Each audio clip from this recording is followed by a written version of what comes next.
Questions? Mike, if you can, obviously that last series, big fourth down play, what were you guys looking for? Obviously a play that would determine the outcome of the game. I mean, obviously, we knew the coverage. We've been there before.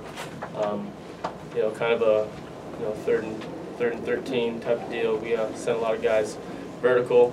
Just kind of a little bit of a misunderstanding on that sideline whether he's going to go or come back. But at the end of the day, it's my job to put the ball in a spot where you can catch it. But obviously it's on us as an offense. We know that we're confident in those situations. How tough is it for the game to end this way? You guys have some momentum, you're driving, chance to tie it up. Yeah, it sucks. It should never be this way. We practice like champions since it's been January. We prepare for these types of situations. We were not tired out there. We were prepared. But at the end of the day, we don't lose to these guys. You know, 2-2 against them now. And every single time we lose, it never feels right.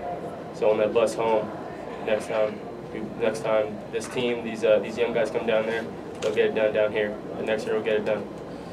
Can you guys just both talk about what kind of an emotional roller coaster it's been 3 weeks to lose a game and then win another one and come back and have this happen?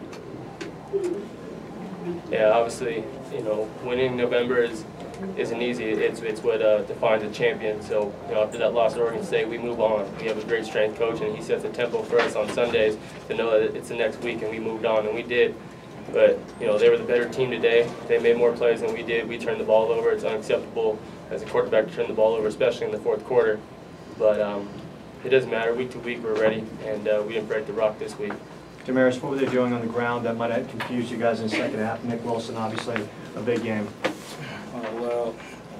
When the ball spur back went out, that kind of hurt us a lot because he was very, very good up in the run, supported on the edge. So basically, they just kind of took advantage of that. What about the big play touchdowns that they had, the combination type plays, the pass that you guys gave up, and then the fourth down run? Can you talk about those two plays? It was just some miscommunication, and I mean, basically, guys just got caught up on the pick route, and the guy was open. Very obviously back in the secondary. What was the impact today of not having Jordan in there?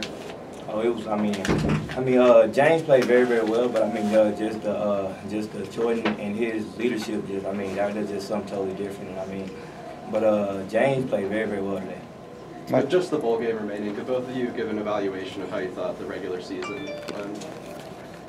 I mean, 9-3. At the end of the day, we have more wins and losses in the column, so it's a winning season. But our expectations are 15-0.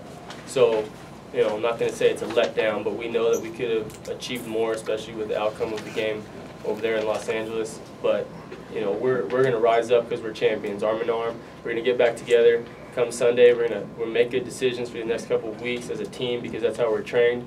And we're going to come back and whatever bowl game we are, we're going to be blessed that we're going to be able to have an opportunity to go to a bowl game, and we're going to go get that 10th win for the seniors. Mike, obviously a very tough feeling right now. As you reflect very quickly, how many points do you think the offense left on the field today?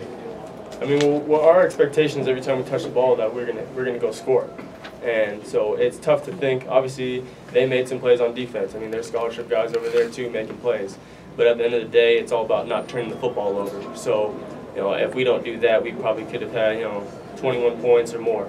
But credit to their defense for stopping us. But we know that it's unacceptable to not put more points on the board. Mike, you talked about getting that 10th win for the seniors. Just tell us how you feel for the seniors that are not going to get another shot at this rivalry.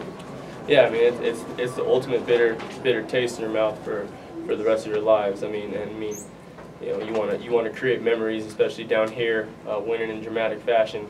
But I know that those guys, when they leave now, they're looking to the next Sun Devil team to beat these guys, and that's our job moving on forward.